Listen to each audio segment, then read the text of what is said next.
Avinash PA arrest వ్యవహారం అనేటటువంటిది ఇంకా టైం పట్టేటట్టుంది, లేదా చేసేస్తారో చూడాలి. ఎందుకంటే సోషల్ మీడియాలో ఎలాంటి పోస్టులు పెట్టకపోయినా, కులం పేరుతో ఎవరిని దూషించకపోయినా పోలీసులు అన్యాయంగా తనను ఎస్సీ ఎస్టీ కేసులు ఇరికించేందుకు ప్రయత్నిస్తున్నారని బండి రాఘవరెడ్డి హైకోర్టుకు నివేదించారు. బండి రాఘవరెడ్డి మీద ఎస్సీ ఎస్టీ కేసు చెల్లదని ఆయన తరపు సీనియర్ న్యాయవాది మనోహర్ రెడ్డి వాదించారు.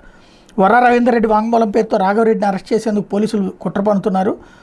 రవీందర్ రెడ్డి మీద 3rd డిగ్రీ ప్రయోగించి బలవంతంగా వాంగ్మూలం నమోదు చేయించారు. ఆ వాంగ్మూలం పేరుతో పిటిషన్తో పాటు మరికొందరు నిందితులుగా చేర్చే ప్రయత్నం చేస్తున్నారు. గతంలో కూడా పోలీసులు మరో కేసులో ఇదే రీతిలో వ్యవహరించారు. ఇప్పుడు కూడా సంబంధం లేని కేసులో పిటిషనర్ని ఇరికించాలని పోలీసులు చూస్తున్నారు. రాజకీయ కక్ష సాధింపులో భాగంగానే పోలీసులు ఇలా చేస్తున్నారు. అరెస్టు భయం ఉన్న నేపథ్యంలో ఈ ముందస్తు బెయిల్ పిటిషన్ దాఖలు చేశాం. ఎస్సీ ఎస్టీ కేసు ఉన్నా కూడా హైకోర్టులో ముందస్తు బెయిల్ దాఖలు చేసుకోవచ్చని సుప్రీంకోర్టు చెప్పింది అన్నటువంటిది తన తరపున వాదనలో. పోలీసుల తరపున అసిస్టెంట్ పబ్లిక్ ప్రాసిక్యూటర్ సందీప్ వాదనలు వినిపిస్తూ ఎస్సీ ఎస్టీ కేసులో నిందితులు సంబంధిత కోర్టులోని ముందస్తు బెయిల్ పిటిషన్ దాఖలు చేసుకోవాలి, నేరుగా హైకోర్టును ఆశ్రయించడానికి వీలు లేదు అన్నటువంటి పాయింట్ని హైలైట్ చేశారు. ఇప్పుడు జనవరి 7న తీర్పిస్తున్నారు. ఇప్పుడు ఇందులో టెక్నికల్ ఆధారాన్నేమో ప్రభుత్వం చెప్పింది, రియల్ ఆధారాన్నేమో ప్రతిపక్షం చెప్పింది. ఏం జరుగుతుందో చూడాలి.